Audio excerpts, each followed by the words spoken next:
नमस्कार, मैं हूं ब्रजेश चौकसी और आप देख रहे हैं अनादि टीवी। शुरुआत करेंगे बड़ी खबर से।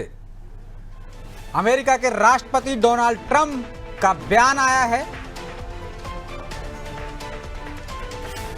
भारत पाक तनाव में कमी लाएं, ट्रंप।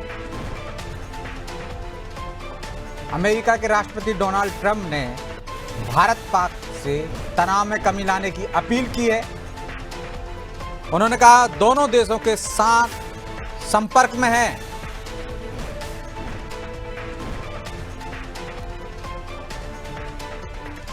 डोनाल्ड ट्रंप का बयान ऐसे समय में आया जब पाकिस्तान ने लगातार ऑपरेशन सिंदूर के तीसरे दिन नापाक हरकत की। जम्मू कश्मीर सहित गुजरात तक 20 जगह पाकिस्तान का ड्रोन अटैक। तो पहले सुन लेते क्या कह रहे हैं Donald Trump.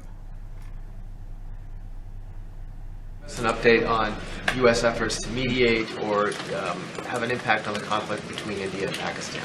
Sure, I absolutely can. This is something that the Secretary of State and, of course, now our National Security Advisor as well, Marco Rubio, has been very much involved in. The President has expressed he wants to see this de-escalate as quickly as possible. He understands these are two countries that have been at odds with one another for decades, long before President Trump was here in the Oval Office.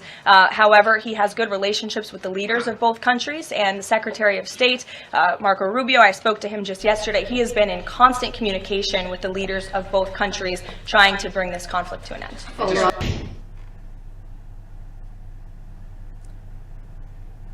तो आज पाकिस्तान ने फिर तीसरे दिन लगातार 20 जगह drone attack किया है। इसी पर राष्ट्रपति अमेरिका कह रहे थे कि हमने दोनों देशों से संयम बरतने की बात की है। जम्मू कश्मीर से लेकर गुजरात तक 20 जगह पाकिस्तान का ड्रोन अटैक हुआ है। फिरोजपुर में एक परिवार के लोग झुलस गए हैं। भारत ने सभी जगह हमलों को नाकाम कर दिया है। आप जो तस्वीरें देख रहे हैं, किस तरह से ड्रोन हमला किया गया था पाकिस्तान ने, जिनको नेस्तनाबूद कर दिया, आकाश में ही मार गिराया है। भारत की सुरक्षा प्रणाली सख्त है। चलिए इसी पे चर्चा करते हैं। हमारे साथ हमारे सहयोगी जुड़े हुए मनोज वर्मा जी। मनोज जी, ऐसा माना जा रहा था कि कल जिस तरह से 400 ड्रोन भारत की तरफ पाकिस्तान ने छोड़े और सभी को हवा में ही मार गिराया गया था, तो उसके बाद तो कम से कम ऐसी उम्मीद थी कि आज कोई नापाक हरकत नहीं करेगा।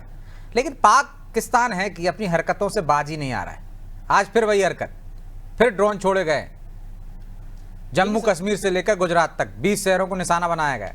देखिए ब्रजेश जी, हम अगर जिसके नाम में लेकिन पाकिस्तान है, पाक, लेकिन वो शरीफ नहीं है। और जो हालात हम देख रहे हैं कि आप देखिए, उनके जो प्रधानमंत्री हैं उन्होंने आज ही अपनी संसद में कहा है कि जो मदरसे में बच्चे पढ़ रहे हैं, हम उनको इसलिए नहीं हटाना चाह रहे हैं युद्ध के इस माहौल में, क्योंकि वो हमारी प्राइमरी शील्ड है। यानी अगर हमला होता है तो पहले उन पर होगा, बाद में सेना पर होगा। लेकिन आज बड़े भाई नवाज शरीफ ने भी तो नसीहत दी है कि इस तनाव को कम करें, शहनवाज कदम उठाएं। लेकिन उसके पहले भी तो नवाज शरीफ ने नसीहत दी थी ना, पहलगाम हमले के पहले भी, कि आप भारत से मत उलझिए। लेकिन वो माने नहीं ना, क्योंकि जो पाकिस्तान के हालात हैं वो पॉलिटिकल लीडरशिप के हाथ में कुछ नहीं बचा। अब वो जो सेना चाह रही वो हो रहा है। और जो हम बात कर रहे हैं हम कि आप देखिए, उन्होंने हमारे यहाँ गुरुद्वारे पर हमला किया, वहाँ ज्ञानी और कई बच्चे मारे गए। उन्होंने एक स्कूल को निशाना बनाया। ये इत्तेफाकन की बात थी, भगवान की कृपा थी कि अभी स्कूलों में छुट्टी चल रही है। तो अगर आप सोचिए कि उनकी जो मानसिकता है कि पहले वो पर्यटकों को मारते हैं हिंदू धर्म पूछकर कि आपका धर्म क्या है, फिर वो ईसाइयों के स्कूल पर हमला करते हैं, वो सिखों के गुरुद्वारों को निशाना बनाते हैं। तो आप इससे अंदाजा लगाइए कि उनके जो दिमाग में जो प्लान है, वो चाह रहे हैं कि भारत का सांप्रदायिक सौहार्द है वो किसी भी तरह से बिगड़ जाए। जहाँ तक ट्रंप के बयान की बात है, तो आप देखिए कि अभी 2 दिन पहले उनका बयान आया था ट्रंप का। उन्होंने कहा था कि दोनों देश जो है 1500 साल से लड़ाई लड़ रहे हैं, इसलिए हम बीच में नहीं पड़ेंगे। तो आप इससे अंदाजा लगाइए कि उनका सामान्य ज्ञान कैसा है, उनका भौगोलिक ज्ञान कैसा ट्रंप का। जेडी वेंस जो उनके उपराष्ट्रपति अभी पिछले दिनों भारत आए थे, जब पहलगाम का हमला हुआ था तब वो भारत में थे, और उसके बाद वो आगरा भी गए थे, ताजमहल घूमा था, जयपुर गए थे और वापस लौटे। उन्होंने कह दिया हमको कोई लेना देना नहीं, दोनों देश अपना मामला खुद निपट लें। तो ये चीज़ें बता रही है कि अगर वो हमारे पक्ष में नहीं है तो हमारे विरोध में भी नहीं है। जहाँ तक पाकिस्तान की बात करें हम, तमाम सारी खबरें आ रही हैं, तो अब ये फेस सेविंग की बात चल रही है। जो पाकिस्तान की जो सेना है, जिनको अपना गर्व था, आप सोचिए दुनिया में परमाणु शक्ति वाले देश गिनती के फिंगर टिप पे हम गिन सकते हैं, 10 भी नहीं निकलेंगे। उनमें उस पाकिस्तान को बड़ा गुरूर था 99 के बाद, जब कारगिल के बाद से वो लगातार कहा जा रहा था कि हमारे पास परमाणु बम है। और जब भी छोटी मोटी घटना होती है तो उनकी तरफ से बयान दिया जाता है, चाहे वो उनके सेना प्रमुख हो चाहे उनके मंत्री हों। एक मंत्री तो इतने समझदार थे, उनके वो कह रहे थे हमारे पास पाव किलो के वजन के परमाणु बम है, देखने के लिए नहीं बनाया। अभी पिछले दिनों तक हम देख रहे हैं, बिलावल भुट्टो कह रहे थे कि जल संधि हमने रोकी जब सिंधु की, तो उन्होंने कहा कि अब या तो खून बहेगा या पानी बहेगा। आज वर्ल्ड बैंक ने हाथ ऊंचे कर दिए, उन्होंने कहा कि अब वो मध्यस्थ हैं। वर्ल्ड बैंक ने जो सिंधु ट्रीटी हुई है उसमें जो पूरा डिसीजन लेने का हक है वो भारत का है। लेकिन दूसरी खबर भी तो निराशजनक है ना, IMF ने 20,000 करोड़ रुपए के 2 पैकेज मंजूर कर लिए हैं। बिल्कुल, देखिए जबकि उसमें भारत ऐसा है ने ना कहा ब्रजेश कि जी, हम इसका विरोध दर्ज कराएंगे, अपनी बात रखेंगे। बिल्कुल, ये देखिए ये पूरा प्रोसेस है वो लगभग कम से कम 6 महीने के अंतराल से चलता है। और ये जो घटनाक्रम हुआ है पिछले 15 दिनों में हुआ है, और उसमें जो चाइना है वो उसके पास जो पावर है तो उसके कारण ये हुआ। लेकिन मुझे लगता है कि आगे पीछे भारत इसको जरूर ग्रे लिस्ट में पाकिस्तान को डलवाने में सफल रहेगा। और आज के जो हालात हैं कि मान लीजिए अगर उनको बेल आउट पैकेज मिल भी जाता है तो फिर पाकिस्तान करेगा क्या? 2-4 दिन 8 दिन बाद ये सबूत आ ही जाएंगे कि वो जो पैसा उनको मिल रहा है उसका उपयोग वो कहाँ कर रहे हैं। हो सकता है भारत के ऑब्जेक्शन के बाद ये हो जाए, उसमें कंडीशन डल जाए कि ये जो पैसा है वो आपको 6 महीने बाद मिलेगा, 8 महीने बाद मिलेगा। ऐसा तो है नहीं कि आपने ATM कार्ड लगाया, विड्रॉल आपने लिया और चले गए, वो स्थिति तो है नहीं। तो एक प्रोसेस पूरा होता है। तो इंटरनेशनल कम्युनिटी में पूरा मैसेज आप देखिए कि दुनिया में आप, चीन ने एक आधा अधूरा समर्थन किया पाकिस्तान का और तुर्की ने, आज भारत ने दोनों को एक्सपोज किया। चीन को ऐसे एक्सपोज किया हमने कि जो उनका डिफेंस सिस्टम है उसको हमने लाहौर में जाकर डिस्ट्रॉय कर दिया। और तुर्कियों के जो ड्रोन हैं, आज जो हमारे विदेश सचिव हैं विक्रम मिस्री, उन्होंने साफ तौर पर कहा कि 400 हमारे ऊपर जो ड्रोन हमले हुए वो तुर्की के बने हुए हैं। तो पूरी दुनिया में माना जाता था अभी तक कि जो ड्रोन है वो ईरान और तुर्की के पूरी दुनिया में सबसे अच्छे हैं। वो डिफेंस सिस्टम या तो रूस का अच्छा या चीन का, तो उन दोनों की पोल खुल गई आज। तो इससे निश्चित तौर पर एक तो भारत की ताकत का भी पता चल गया पड़ोसी देश को, और जो हथियारों की दम पर वो लड़ने की कोशिश कर रहा था वो भी पता चल गया। और जो पाकिस्तान से भी खबरें आ रही हैं, शुक्रवार को उन्होंने बताया कि 77 ड्रोन मार गिराए हमारे, उन्होंने जो जवाबी कार्रवाई में। हालांकि पाकिस्तान की बातों पर यकीन कौन करता, लेकिन इन आंकड़ों पर तो यकीन कर ही सकते हैं हम कि वो कह रहे हैं 33 लोग हमारे मारे गए, 76 घायल हुए। वो 33 से ज़्यादा भी हो सकते हैं, कम बता रहे हैं, लेकिन कुछ तो बता रहे हैं। ये मान रहे हैं कि भारत ने जो हमले किए थे या जो आतंकवादी शिविरों को निशाना बनाया था, टारगेट किया था, उसमें हमारे लोग मारे गए। देखिए दोनों बातें ना ब्रजेश जी, कारगिल युद्ध आप देखिए 99 का, जब पाकिस्तान के सैकड़ों सैनिक मारे गए, उन्होंने अपना मानने से मना कर दिया। भारत ने उनको जो भी उनकी परंपरा है धार्मिक, उससे उनका अंतिम संस्कार किया। ऐसे एक नहीं, ऐसे सैकड़ों उदाहरण हैं कि पाकिस्तान जिन लोगों को यहाँ भेजता है वो बाद में मुकर जाता है कि ये हमारे लोग नहीं हैं। कई बार ऐसा हमने भी देखा है कि आतंकवादियों के भेष में उनके सैनिक जाते हैं, वो घटनाक्रम को अंजाम देते हैं। जब वो मारे जाते हैं तो पाकिस्तान उनसे पल्ला झाड़ लेता, घुसपैठिया बजा के वो कह देता कि हमारे घुसपैठिया नहीं, इसलिए उनकी बात पे इसलिए हम भरोसा नहीं कर सकते। जहाँ तक दूसरी बात है कि हम तो टीवी स्क्रीन पर दिखा रहे हैं, हमारे यहाँ तो देखिए कि हमारे यहाँ तो जो विक्रम मिस्री से लेके सोफिया कुरैशी हो या विंग कमांडर हो, उन्होंने ये नहीं कहा कि हमने पाकिस्तान में क्या किया है, वो तो उन्होंने बताया कि भाई हमारे ऊपर ये उन्होंने अटैक की है, हमने इसका ऐसे निराकरण। एक और बड़ी खबर आ रही है बलूचिस्तान से आ रही है। पाकिस्तान में किस तरह से हमला किया है बलूच ने, और पाकिस्तानी सेना पर हमला किया है, कुछ शहरों को अपने कब्जे में भी ले लिया है। बड़ी खबर है, बलूच आर्मी ने किया बड़ा दावा, पाकिस्तानी सेना पर हमला किया, 4 शहरों में पाकिस्तानी सेना पर अटैक किया। BLA ने बलूचिस्तान में पाकिस्तानी सेना पर हमला।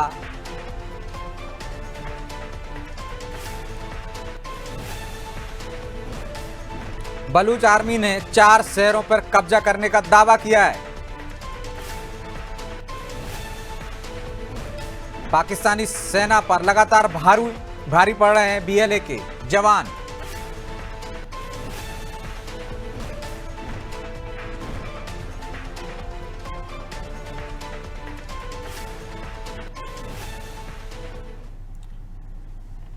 पाकिस्तान चारों तरफ से घिरा हुआ है, अफगानिस्तान से भी उसकी तालिबान से नाराज़गी चल रही है, वहाँ भी उनके संबंध ठीक नहीं है।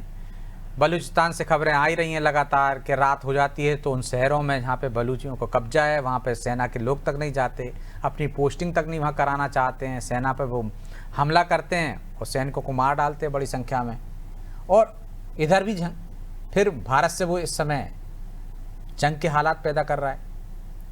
देखिए ब्रजेश जी, ये जो पूरे हालात है उसी से ध्यान हटाने के लिए पाकिस्तान की सेना ये कर रही है, क्योंकि अक्सर हमने देखा कि जब पाकिस्तान के अंदर जब सेना या सरकार के खिलाफ बगावत की आवाज उठने लगती है तो किस विद्रोह किस होने मोर्चे पे लगता है, लड़ेगी? इस मोर्चे पे तो वो लड़ेगी, फिर जनता को एक उनको ये करेगी, उधर बलूच कब्जा कर लेगी।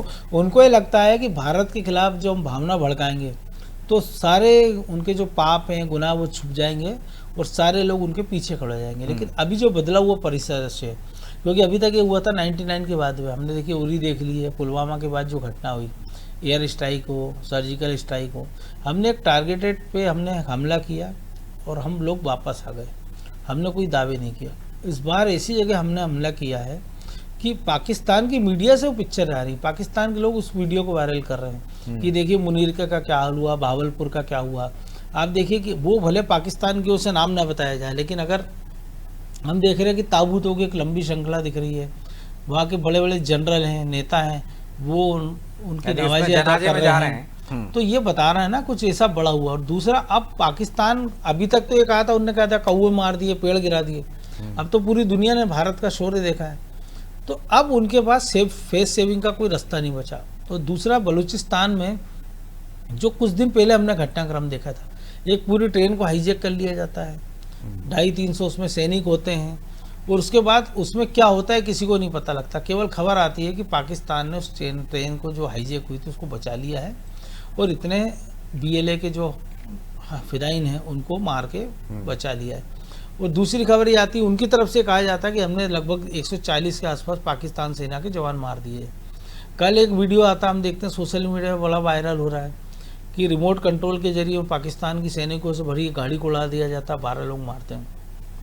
पाकिस्तान के संग दिक्कत क्या है कि जैसे हमारे यहाँ देखते हैं हम कि 30 से ज़्यादा राज्य हमारे हैं, पाकिस्तान में 4-5 ही बड़े राज्य, लेकिन अभी तक जो है वहाँ पे पंजाबी जो कम्युनिटी है, शहबाज शरीफ भी हैं, आसिफ मुनीर है, वहीं से आते हैं। तो सेना के अंदर भी वो भेदभाव है कि जो पंजाबी सैनिक हैं उनको ज़्यादा सम्मान मिलता है, बाकी जो सिंध के आते हैं या बलोच हैं, बलोच तो हालांकि बचे नहीं उनकी सेना में, उनके साथ दोयम दर्जे का व्यवहार किया जाता है। दूसरी तरफ तहरीक तालिबान पाकिस्तान TTP, वो पाकिस्तान की नाक में दम किए हुए हैं। जो ओरिजिनल तालिबान है अफगानिस्तान में जिनकी सरकार है, जो डूरंड लाइन है वो अंग्रेज़ों के ज़माने की खींची हुई है, वो भारत और पाकिस्तान के बीच की लाइन नहीं थी। वो कह सकते थे हम कि पाकिस्तान और अफगानिस्तान की लाइन उसको बनाने का प्रयास है, वो मानने को तैयार नहीं है डूरंड लाइन को। एक और खबर आ गई है, सऊदी अरब ने भी पाकिस्तान को सलाह दे दी है। दोनों देशों के बीच तनाव पर सऊदी अरब ने सलाह दी है भारत से तनाव कम करे पाकिस्तान। पाकिस्तान को सऊदी अरब से ये सलाह मिली है कि वो तनाव कम करे भारत से।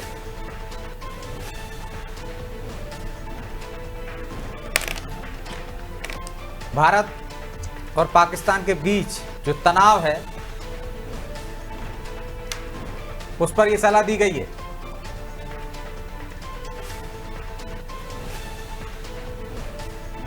देखिए, तमाम देश पाकिस्तान को ही सलाह दे रहे हैं और उनसे तनाव कम करने की बात कर रहे हैं, क्योंकि वो जानते हैं कि भारत उकसावे का काम नहीं कर रहा है, भारत अपनी तरफ से पहल नहीं कर रहा है। उसने टारगेटेड जगह पर निशाना साधा जो आतंकवादियों के गढ़ थे, लेकिन वहाँ के मंत्री, पाकिस्तानी रक्षा मंत्री ख्वाजा आसिफ ने कहा कि अब जंग तो होने ही है। और उन्होंने ये भी कहा है, सेना के प्रवक्ता ने, अहमद चौधरी हैं, कि भारत सरकार आतंकियों को फंडिंग में शामिल है, वे बॉर्डर पार टेररिज्म को बढ़ावा दे रही है, क्या ये आतंकी कैंप हमारे यहाँ चल रहे हैं।